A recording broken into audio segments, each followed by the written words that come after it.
Bonjour, aujourd'hui je vais vous présenter mon mémoire de sciences. Il s'agit donc de la première vidéo que je réalise, c'est pour cela que je suis un peu comme une imprimante. Je dois faire bonne impression. Tout d'abord, le thème de mon mémoire scientifique est l'énergie libre. Partout dans le monde, il existe différentes formes d'énergie. Il y a Energy Music Awards.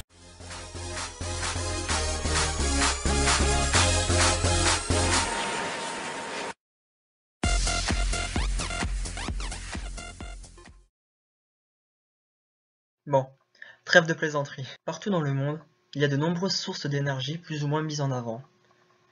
Donc il y a les plus connues, qui sont les énergies fossiles, telles que le charbon, le bois ou encore le pétrole. Ce sont des sources d'énergie très polluantes. Et il y a donc les sources d'énergie renouvelables. C'est comme la géothermie par exemple, ou encore l'éolien. Pour finir, il y a aussi la source d'énergie libre. C'est une source d'énergie qui est totalement gratuite et totalement disponible partout dans le monde. La marche de la transition énergétique a bien débuté. Donc adieu toute source d'énergie polluante telle que le pétrole ou encore le gaz. La première source d'énergie dans le monde est le charbon. Et oui, et en plus c'est la plus polluante. Et pourtant, nous en avions jamais consommé autant qu'aujourd'hui. En 2012, le charbon représentait 44% des émissions de CO2 dans le monde. En même temps, les réserves sont considérables, 870 milliards de tonnes de charbon sous nos pieds. De quoi alimenter les 2300 centrales à charbon réparties dans tout le monde. Maintenant, je peux vous présenter le thème de l'énergie libre. Le mot énergie est un mot grec très ancien, et comme c'est un mot ancien, on pense qu'il a toujours fait partie du vocabulaire scientifique.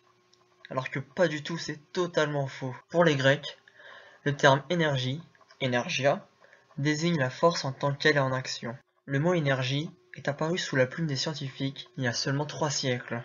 C'est exactement en 1717, dans une lettre écrite par William George Bernoulli, que le mot énergie apparaît pour la toute première fois dans un texte scientifique. Et c'est dans ce texte qu'il définit l'énergie comme le produit de la force par le déplacement. L'énergie libre existe sous plusieurs formes. Donc ci-après je vous en présenterai quelques-unes, telles que l'énergie du vide, la thermoélectricité, l'effet du mât et l'électroculture.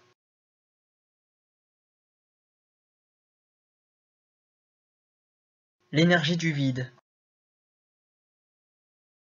Le physicien Nikola Tesla a dit « Dans l'espace, il existe une forme d'énergie libre, infinie qui permettra à l'humanité de mettre en harmonie ses techniques énergétiques avec le grand rouage de la nature. Cette découverte n'est qu'une question de temps. » Maintenant, je vais vous présenter le physicien néerlandais M. Hendrik Casimir ainsi que l'effet Casimir.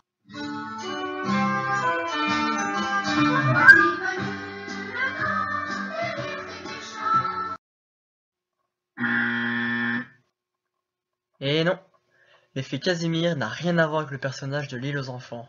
Il fait uniquement référence au physicien Casimir, né en 1909. Voici une vision du vide quantique. L'énergie du vide est générée grâce à deux plaques métalliques conductrices placées parallèlement dans un espace sous vide. Ces deux plaques vont s'attirer et alors générer des ondes électromagnétiques. La thermoélectricité. La thermoélectricité se compose d'une platine.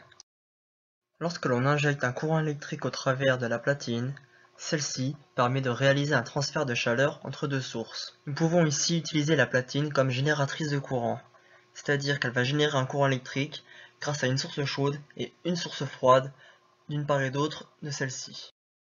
L'effet du mât. L'effet du mât vient du nom de son inventeur, un chercheur indépendant, Christophe Dumas. Il a créé un petit réacteur à résonance qui produit plus d'énergie qu'il n'en consomme. Pour 1 watt consommé, l'installation restitue 1,16 watts. Ce réacteur à résonance permet donc de chauffer de l'eau grâce à de l'électricité et de produire plus d'énergie qu'elle n'en consomme. Il diffuse gratuitement ses plans pour réaliser l'installation sur Internet. Mais malgré cela, personne n'a réussi à reproduire son installation. Son installation va à l'encontre de toute la physique. Donc il a fait une erreur, et comme on dit, même les éléphants se trompent. L'électroculture. L'électroculture est une technique qui permet d'augmenter le rendement des végétaux. Il s'agit de techniques complètement naturelles qui utilisent principalement l'énergie de la Terre, c'est-à-dire le champ magnétique. Ces forces électromagnétiques sont une source d'énergie totalement gratuite, mais malheureusement elles ont un défaut, ce sont des énergies qui sont très faibles. Conclusion. Ce projet de réaliser un mémoire scientifique ainsi qu'une vidéo de présentation m'a permis d'enrichir fortement mes connaissances liées au domaine de l'énergie libre. Remerciements. Dans un premier temps, je tiens à remercier Monsieur Francis Temperville, professeur de physique au sein de l'école d'ingénieurs INSEAD, pour m'avoir aidé dans la réalisation de ce projet. Je tiens à remercier Monsieur Florian Aganaï pour m'avoir formé à la réalisation de la vidéo.